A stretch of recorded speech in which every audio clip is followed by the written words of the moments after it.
자, 여러분 어떻게 생각하십니까? 다른 장관도 아니고 여가부 장관 후보자, 사회적인 약자들을 보호해야 할 주무부처 장관인데 악의적 공격이다. 강 후보자는 이렇게 해명을 하고 있습니다만 전직 보좌진들의 제보와 진술이 너무나 구체적이다라는 지적도 나오고 있습니다. 자, 그 가운데 오늘 청문회입니다. 저희 채널A가 새롭게 취재한 의혹이 보도됐는데 짐이 무겁다며 강선우 후보자가 보좌진을 공항 보안구역으로 불러서 짐을 들게 했다라는 의혹이 취재됐습니다. 함께 보시죠. 자, 저희 채널A 기자가 A씨, 강선우 후보자의 전직 보좌진을 만났는데 짐 무겁다라며 선배 보좌진 통해서 들어오라라는 지시를 받았다. 항공기 게이트 바로 앞에 대기했다. 공항 보호구역이라 허가 없이 입장이 불가능한 지역입니다. 임시 출입증까지 발급받은 후 짐을 들어줬다라는 제보가 터져 나왔습니다. 그러자 야당에선 보좌진이 짐꾼이냐라는 비판이 나왔습니다. 얼마나 특권 의식에 찌들었으면 공항 보안 규정을 아랑곳하지 않고 보좌진을 불러 짐을 나르게 하겠는가라는 비판도 나왔습니다. 그뿐만 아니라 여러 가지 의혹들도 커뮤니티 등에 등장했는데 함께 보시죠. 국회 보좌진 익명 게시판은 여의도 옆 대나무숲이라는 익명 게시판이 있는데요. 여기는 국회 직원을 인증해야만 글 작성이 가능합니다.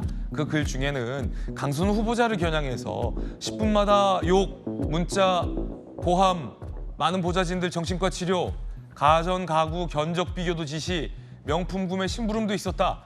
호캉스 픽업이나 술자리 대리운전도 지시가 있었다라는 글도 올라왔고요. 빵긋빵긋 웃으며 악수한 뒤에 차 타자마자 손 소독제로 샤워를 했다라는 글도 지난해 7월에 올라왔습니다. 다양한 이른바 갑질 의혹 등이 제기되고 있는 겁니다. 자, 곽규택 의원님. 뭐부터 좀 질문을 드릴까요? 근데 이 강선우 후보에 대해서 제기된 이 갑질의 행태를 보면 정말 갑질 백화점인 것 같아요. 예. 이 중에서 하나만 사실 확인돼도 굉장히 큰 문제라고 보여지는데 처음에 원래는 뭐 자택에 있는 쓰레기를 치우라고 하는 부분, 또 뭐 변기 수리를 보좌진에게 맡겼다든지 이런 부분으로 시작을 했는데 그러다가 보좌진에게 문자를 통해서 10분에 한 번씩 욕설을 했다. 그리고 오늘 같은 경우는 또 공항 보안구역까지 들어와서 짐을 나르게 했다. 이런 여러 다양한 지금 갑질 행태가 나오고 있는데요. 제일 대표적인 것만 보면 국회의원 된 이후에 5년 동안에 보좌진을 46명을 교체를 했다. 면직을 시켰다고 이제 이야기를 하니까 46명이 아니라 28명이었다. 뭐 이렇게 또 이야기를 했거든요. 뭐 내부 승진 등도 있고 하니까 교체는 28번이다. 예, 그런데 사실 5년 동안 국회의원 하면서 보좌진을 28명을 면직했다는 것 자체가 비정상적으로 좀 보이거든요. 그것도 많다. 예, 그래서 지금 공방이 있습니다만은 이런 갑질이 사실 상황이 굉장히 높다는 게 방금 보셨듯이 그 여의도 국회에 보좌진들 사이에 이제 익명 커뮤니티가 있어요. 네네네. 근데 거기 올라온 글을 보면 민주당 이제 보좌진으로 추측이 되는데 전임 보좌진들의 이런 갑질 피해를 갖다가 커버를 쳐주라고 한다. 현 보좌진들한테. 네. 이런 걸 보면서 정말 현타가 온다. 이런 내용까지 있거든요. 그래요. 지금 이 전직 보좌관들의 제보에 대해서 지금 있는 보좌진들에게 이른바 좀 커버를 치라는 지시까지 있다라는 의혹도 제기됐다. 예, 그러니까 이런 것이 정말 갑질의 정말 끝판왕인데 이렇게까지 하면서 지금 현 보좌진들이 글을 올렸다고 하는 것을 보면 지금 제기된 의혹들은 사실일 가능성이 굉장히 높다고 보여지고요. 네. 민주당 같은 경우에는 뭐 을지로위원회 이런 것까지 둬가지고 갑질 행태에 대해서 굉장히 강하게 대응을 해왔었거든요. 그렇다면 이번 사안은 두둔할 사안이 아니고 이 정도의 내용이 사실로 확인되면 당연히 강선우 후보자 스스로 물러나야 될 사안이 아닌가 이렇게 보여집니다. 네, 곽규택 의원님 의견 전해드렸습니다. 우리 김기흥 대변인께서 KBS 방송기자 시절에 또 국회 반장을 하셔서 대나무숲, 여의도 옆 대나무숲, 그게 임금 님기는 당나귀 답답하면 가서 그 외쳤다는 그 대나무숲인 것 같은데 그러니까 보좌진 현재 한 3-4명이 인터뷰를 했어요. 네. 변기수리, 쓰레기, 하나 또 뭐였더라? 욕설 문자. 아니요. 그건 대나무 숲이고 네. 쓰레기가 2종류가 있는데 그 집안에 있는 쓰레기를 분리수거하라가 네. 있었고 또 국회의원 회관에 차를 싣고 와서 그렇죠. 쓰레기를 버리라. 얘다가 공안 보안구역. 이제 요분들은 전직 보좌진 신분을 밝히고 기자와 만나서 제보를 한 분들이고 지금 방금 제가 물어봤던 이 대나무 숲 인근위기는 그건 뭐예요? 커뮤니티 익명 커뮤니티인데 네. 아무나 막 글을 쓸 수 있는 거예요? 아, 그렇지 않습니다. 보면 이제 모든 익명 게시판이 있는데 KBS도 기자들 사이에서도 익명 게시판이 있습니다. 그래서 KBS 내에서 돌아가는 얘기 그리고 뭐 뒷담할 수도 있고 어떻게 보면 바람직하게 어떤 거를 좀 의견을 제시하는데 네네. 그게 KBS 기자라는 어떤 거를 인증해야지 들어갈 수 있는 익명 게시판이 회사, 직종별로 그런 게 있습니다. 그럼 대나무 숲은 국회 직원만 작성하는 맞습니다. 겁니까? 그렇기 때문에 있는데 이게 작년에 지난해 이제 민주당이 전당대회가 있었는데요. 강선우 의원께서 그 당시에 최고위원에 출마를 하셨습니다. 근데 안타깝게도 안 되셨죠. 그런데 그때 이른바 여의도 옆 대나무 숲에 글이 하나 올랐습니다. 뭐냐면 사람들이 저도 이제 정치 활동을 하기 때문에 유권자들 만나면 가서 인사도 드리고 손도 잡고 이렇게 합니다. 뭐 당연한 거죠. 그거 어떻게 보면 정치인으로서 당연히 해야 되는데 그때 이제 그 대나무 숲에 올라온 글을 보면 이렇게 사람을 찾아가지고 굳이 손 잡고 싶지 않은데 손을 잡은 다음에 친한 척하고 막 방긋방긋 웃다가 차에 타면 그 손소독제를 가지고 막 닦는다는 거죠. 근데 그 닦는다는 그 자체가 그냥 뭐 여러 사람 만났으니까 코로나19 때 그냥 닦는 그 수준을 넘어서 샤워를 한다 그런 표현이 있고 또 하나는 뭐냐면 최고위원 출마 때 보니까 또 할머니하고 이렇게 다정하게 있는 영상을 또 올렸더라. 그러니까 결국 지금의 상황은 뭐냐면 강선우 후보자가 의원 시절에 있었던 이런 갑질에 대해서 사람들이 꾹 참고 있었죠. 그러니까 가슴에 이제 응어리, 돌덩이가 됐는데 지금 이분이 여성가족부 장관 후보자로 지명됐을 때 어떤 얘기를 했냐면 낮은 무릎으로 들겠다. 그리고 또 하나 뭐 떼양볕에 있을 때 내가 남루한 우산이라도 그거를 받쳐주겠다. 비가 오면 함께 맞겠다. 굉장히 이제 약자를 위한 그런 얘기를 했다는 거죠. 아 그러니까 저 글들이 지금 비단 여가부 장관 후보자로 발탁됐을 때 올라온 게 아니라 지난 그렇죠. 최고위원 선거 후보 때 이미 올라온 그래서 글들이다. 그 당시에 강선우 의원실에 있는 분들이 그 글을 누가 썼는지 이른바 색출하는 작업이 있었다는 게 좀 뒤늦게 좀 알려졌고 이번에 새롭게 조명이 되는 겁니다. 그러니까 저걸 누가 썼는지 색출도 있었다. 그렇죠. 그러니까 결국 뭐냐면 이게 당권이냐 아니면 지속적인 거냐. 그리고 또 하나는 이렇게 조금 어떻게 보면 위선적인 행태를 보이는 분인데 여성가족부 장관으로서 또 지명을 받았을 때 좋은 얘기, 이빠른 얘기, 그럴싸한 얘기를 한다는 거죠. 그러다 보니까 그때 문제의식을 가졌던 있던 분들이 채널A하고 뭐 SBS, 일부 언론들에 직접 만나가지고 네. 인터뷰를 했다는 거 아닙니까? 그래서 우리가 여성가족부는 약자를 위한 그런 곳인데 우스갯소리로 여갑부다, 여성 갑질부 아니냐 그런 얘기까지 희화화되고 있거든요. 그래서 네. 저는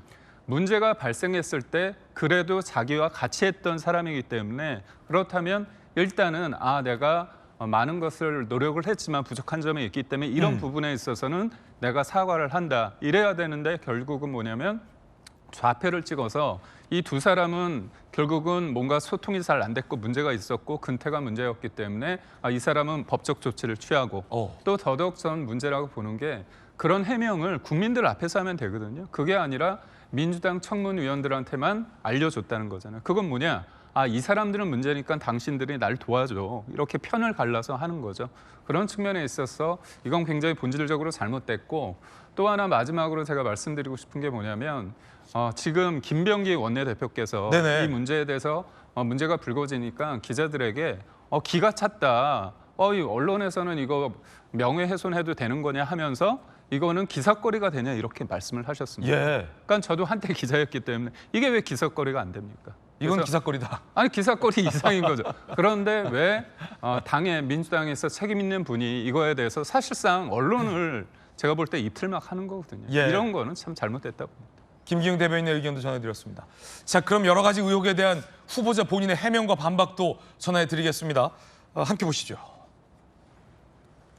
쓰레기 관련해서는 가사 도우미가 있어서 그런 일 없다 반박했고, 변기 수리 관련돼서는 수리를 부탁한 적은 없다라고 했지만 해당 의혹을 폭로한 전직 보좌진이 이 강선우 후보자와의 어떤 대화 녹취를 다시 공개했어요. 그래서 변기 수리, 고장난 변기를 가서 살펴봐 달라라는 어떤 직접적인 강 후보자의 지시가 있었던 것 아니냐라는 것이 드러나면서 이 거짓말 논란도 불거지고 있습니다. 5년간 보좌진 46번 교체 관련해서 46명이 아닌 28명이다 라고 반박을 했지만, 오늘 곽규택 의원은 그것도 많다라며 논란이 일고 있는 그런 상황입니다. 아직 저희 채널A 기자를 만나서 전직 보좌진이 주장한 이른바 공항 보안구역까지 들어오게 해서 짐을 들게 했다라는 의혹에 대한 건 새로 의혹이 제기된 지 얼마 되지 않아서 강 후보자의 아직 해명이 담겨 있지 않았습니다만, 오늘 청문회 등을 통해서 추가적인 해명과 반박이 있을 걸로 보입니다. 자, 우리 조기현 변호사님, 야당의 공격이 좀 매섭습니다. 제가 취재한 바로는 여당 내에서도 자, 이 청문회 내에서도 이 해명이 안 되면 다시 생각해봐야 되는 거 아니냐라는 우려도 제기되고 있는 걸로 저는 알고 있는데 어떻게 보십니까? 네, 여러 문제 또 의혹들이 제기가 돼 있으니까요. 오늘 청문회 과정에서 후보자가 어떻게 소명하고 설명하는지를 일단 지켜봐야 되겠죠. 그런데 지금은 여러 가지 사실에 대한 것, 주장, 의견, 또 들은 얘기 이런 것들이 다 뒤섞여서 막 나오고 있습니다. 여의도 옆 대나무숲 같은 경우에도 이제 실제 피해 당사자라고 주장하는 분의 인터뷰가 있었고, 지금 또 채널A 취재에도 있었지만, 여의도 옆 대나무숲에 올라온 글들은 직접 당사자가 썼다기보다 이제 그런 소문이 있었는데 나는 이런 얘기도 들었다라는 글들일 가능성이 높습니다. 네. 그러니까 여러 주장들이 있는 거죠. 이제 이게 청문회 가까울 거다. 예, 이거를 사실로 확정할 수 있을지, 강선우 후보자는 이 부분에 대해서 어떻게 설명할지 오늘 저도 관심 있게 지켜보고 있는데요. 이게 갑질 의혹이 되려면 이 평소 강선우 후보자의 이 공직에 대한 인식,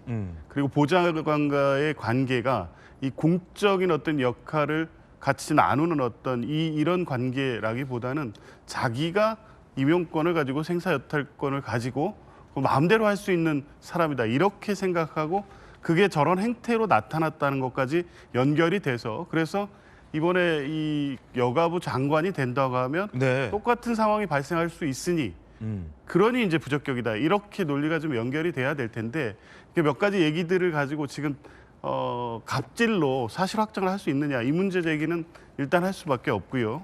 이제 그래서 오늘 이제 인사청문회에서 전직 보좌관의 집안 일에 대한 부분, 쓰레기 문제, 그 46년 보좌관 교체, 이게 다 하나로 연결되는 얘기들이기 때문에 이게 충실히 소명되는지 안 되는지 여부는 쉽게 판단될 수 있습니다. 그러니까 오늘 저희도 민주당의 입장에서도 사실은 이 제기된 의혹들이 간단치 않고, 간단치 않다. 민주당 안에도 167명의 의원이 있으니까 10명씩 가면 1,600명, 1,700명 가까운 보좌진들이 있습니다. 만약 보좌진들이 이 비슷한 상황을 본인의 경험이나 이런 거에 비추어 이렇게 가볍게 생각하지 않는다면 소명이 제대로 안 되지 않는데 일방적으로 배우하고 할 수는 없는 거죠. 근데 좀 전에 말씀드린 대로 평소 강선우 의원에 대한 다른 평가들도 나오고 있지 않습니까? 그 의원실에 소속된 비서관 측의 SNS 글도 있었고, 동료 의원들의 평가도 늘 이제